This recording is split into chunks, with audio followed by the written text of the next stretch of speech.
ناظم اعلیٰ جامعہ ام حبیب علی البنات آپ راجن پور تشریف گھنن وہ اپنے خیالات دا اظہار فرمیسن کہ تسانی حضرات جاگن دا ثبوت دیو حالی مہمان کافی سارے آمنن تے مہمان دا دل اون ٹائم خوش تھیندے جس ٹائم مجمع بازوق ہوئے ذوق تے شوق نال بہو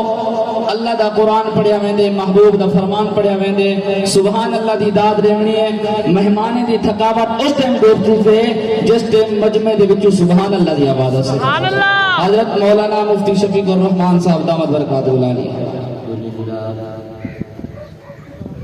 الحمد لله نحمده ونستعينه ونستغفره ونؤمن به ونتوكل عليه ونعوذ بالله من شرور أنفسنا ومن سيئات أعمالنا من يهد الله أما بعد فأعوذ بالله من الشيطان الرجيم بسم الله الرحمن الرحيم قل إن كنتم تحبون الله فاتبعوني يحببكم الله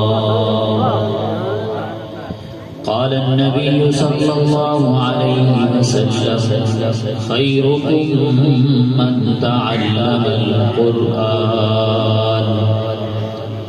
أو كما قال عليه الصلاة والسلام ونحن على ذلك لمن الشاهدين والشاكرين والحمد لله رب العالمين کائنات کی تخلیق کا مولا تو سبب ہے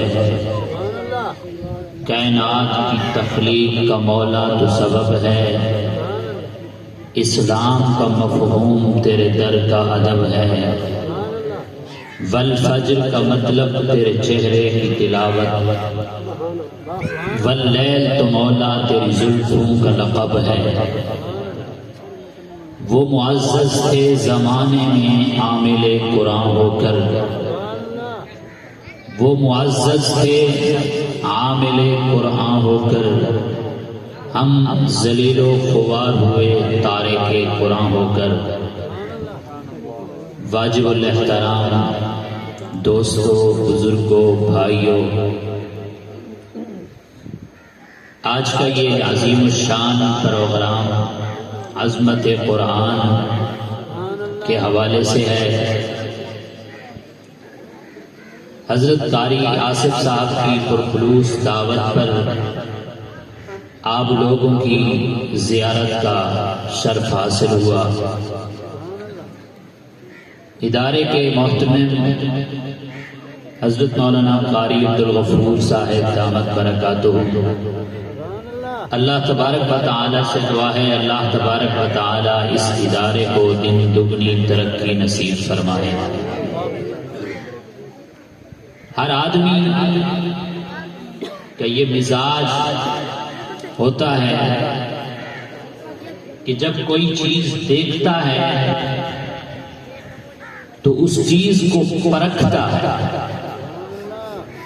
پہلے اس کو تولتا ہے پرکھتا ہے آپ نے کوئی کوٹھی اور مکان بنگلہ دیکھا تو آپ نے یہ تصور کر لیا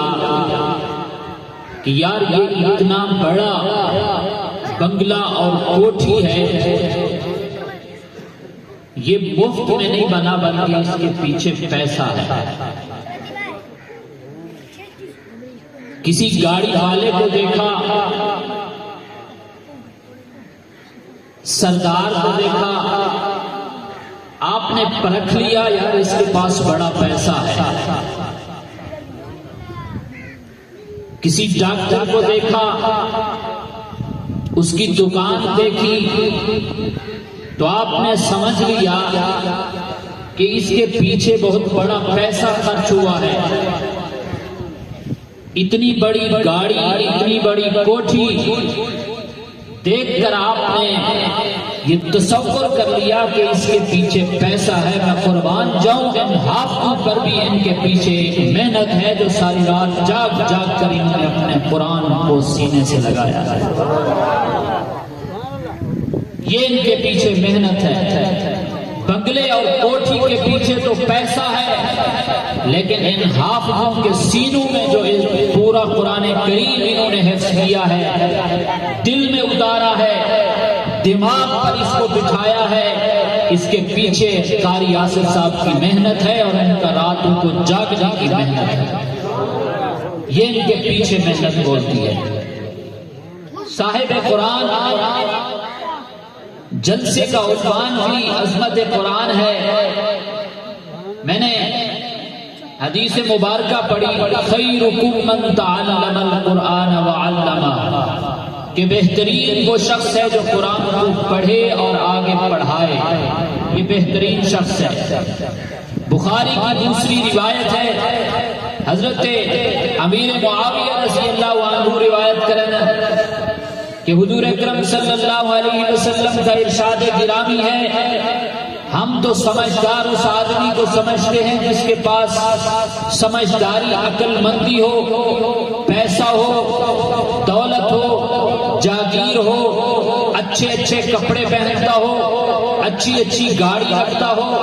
ہم کہتے ہیں یہ سمجھدار ہے۔ لیکن حضور اکرم صلی اللہ علیہ وسلم کا فرمان سنو، من یرید اللہ بہ خیرا یفقہہ فی الدین، اللہ جس کے ساتھ بھلائی کا ارادہ کرتے ہیں اللہ تبارک و تعالی اسے دین کی سمجھ عطا فرماتا ہے۔ جس کے ساتھ بھی اللہ بھلائی کا ارادہ کرتے ہیں اس کو اللہ تبارک و تعالی قرآن کی، دین کی سمجھ عطا فرماتے ہیں۔ آج یہ چھوٹے چھوٹے بچے جنہوں نے اپنے سینے میں قرآن کریم کو حفظ کیا، ناظرہ پڑھا، انہوں نے اس حدیث کے مطابق عمل کیا۔ حدیث میں آتا ہے حضور اکرم صلی اللہ علیہ وسلم نے ارشاد فرمایا کہ قیامت کے روز حفاظ کے والدین کو، حفظ کرنے والے طالب علم کو اللہ ایسا نور کا تاج پہنائے گا جہاں کوئی شرط نہیں لگائی، اس کا والد نیک ہو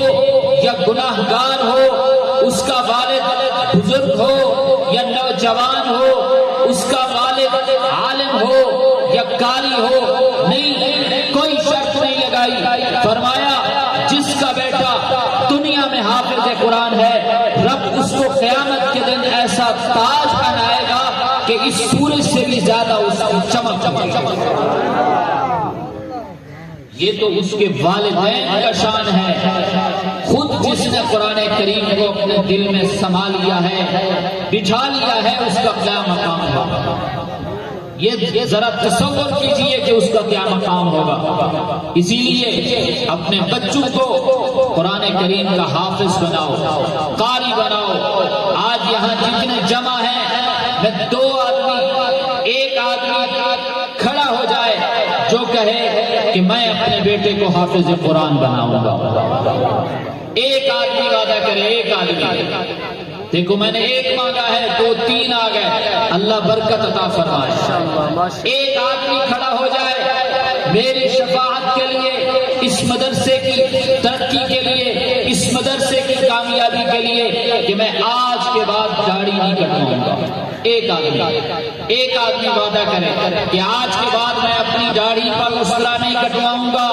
جو آدمی مسئلہ لگاتا ہے داڑھی پہ، داڑھی کٹواتا ہے، وہ چاہے نماز میں ہے، چاہے خانہ کعبہ کا طواف کر رہا ہے، اس کو گناہ مل رہا ہے۔ آج ایک آدمی وعدہ کرے اپنی نجات کے لیے، مدرسے کی کامیابی کے لیے، اور یہاں وعدہ کرے کہ آج کے بعد میں داڑھی نہیں کٹواؤں گا۔ یہ داڑھی کٹوانا ایسا عمل ہے کہ حضور نے فرمایا جو داڑھی کٹواتا ہے وہ میرے دل پہ آرے چلاتا ہے، وہ میرے دل پہ اس طرح چلاتا ہے۔ جو آدمی حضور کی سنت کو کٹاتا ہے وہ اپنے دلوں پہ آرے چلاتا ہے کوئی آدمی ایسا کہ جو وعدہ کرے کہ آج کے بعد میں داڑھی نہیں کٹواؤں گا؟ ماشاءاللہ اللہ قبول فرمائے، اللہ آپ کو حج اور عمرے کی سعادت عطا فرمائے۔ میرے دوستو، اپنے بچوں کو حافظ بناؤ، قاری بناؤ۔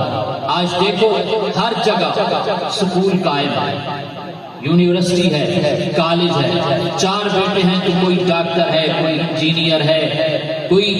مستری ہے، کوئی کیا بن رہا ہے، کوئی کیا بن رہا ہے۔ اپنی نجات کے لیے ایک اپنے بیٹے کو حافظ اور قاری اور عالم ضرور بناؤ اپنی نجات کے لیے۔ آخری بات کرتا ہوں، انور شاہ کشمیری رحمت اللہ علیہ بیان کر رہے تھے فی لوح محفوظ۔ پوچھنے والے نے پوچھا حضرت جی قرآن کریم دنیا میں محفوظ ہے، اللہ نے اس کا وعدہ کر رکھا ہے، اس کی حفاظت کا ذمہ لیا ہوا ہے، قرآن کریم کی حفاظت کا ذریعہ کیا ہے؟ حضرت شاہ جی رحمت اللہ علیہ نے پوچھا آپ کے کتنے بیٹے ہیں؟ فرمایا کہ میرے 3 بیٹے ہیں۔ شاہ جی نے پوچھا کیا کام کرتے ہیں؟ کہا میرا ایک بیٹا انجینئر ہے، ایک بیٹا ڈاکٹر ہے۔ شاہ جی نے پوچھا تیسرا بیٹا کیا کام کرتا ہے؟ فرمایا میرا تیسرا بیٹا قرآن کا حافظ ہے۔ فرمایا یہی تیرا بیٹا قرآن کی حفاظت کا ذریعہ ہے۔ جو ایک اللہ اللہ کرنے والا جب تک دنیا میں ہے قیامت قائم نہیں ہوگی۔ حدیث پاک میں آتا ہے جب ایک آدمی اللہ اللہ کرتا ہے قیامت 40 سال آگے چلی جاتی ہے۔ حضرت شیخ صابر رحمت اللہ علیہ فرمایا کرتے تھے کہ قیامت کی دوری کا سبب بنو، قیامت کی دوری کا سبب بنو، اللہ اللہ کو زیادہ کرو، اللہ اللہ کی ورد زیادہ کرو، مدارس عام کرو۔ حضرت مولانا رشید احمد گنگوہی رحمت اللہ علیہ جیل سے، مالٹا کی جیل سے رہا ہوئے تو فرمایا کہ میری سوچ کے مطابق امت اگر ترقی کر سکتی ہے تو 2 چیزوں کی بنیاد پر کر سکتی ہے۔ ایک یہ ہے کہ قرآن کریم کی تعلیمات کو عام کیا جائے، اور دوسری وجہ یہ ہے امت اگر ترقی کر سکتی ہے، امت عروج پہ پہنچ سکتی ہے، اس کا دوسرا سبب یہ ہے کہ آپس میں اتحاد محبت کو پیدا کرو، اتفاق کو پیدا کرو، نفرتیں ختم کرو، اتحاد کو اور اتحاد کی فضا کو قائم کرو۔ دعا ہے اللہ تبارک و تعالی اس ادارے کو دن دگنی ترقی نصیب فرمائے، اللہ ان قاری صاحبان کی محنت کو اپنی دربار میں قبول فرمائے۔ وما علینا الا البلاغ المبین۔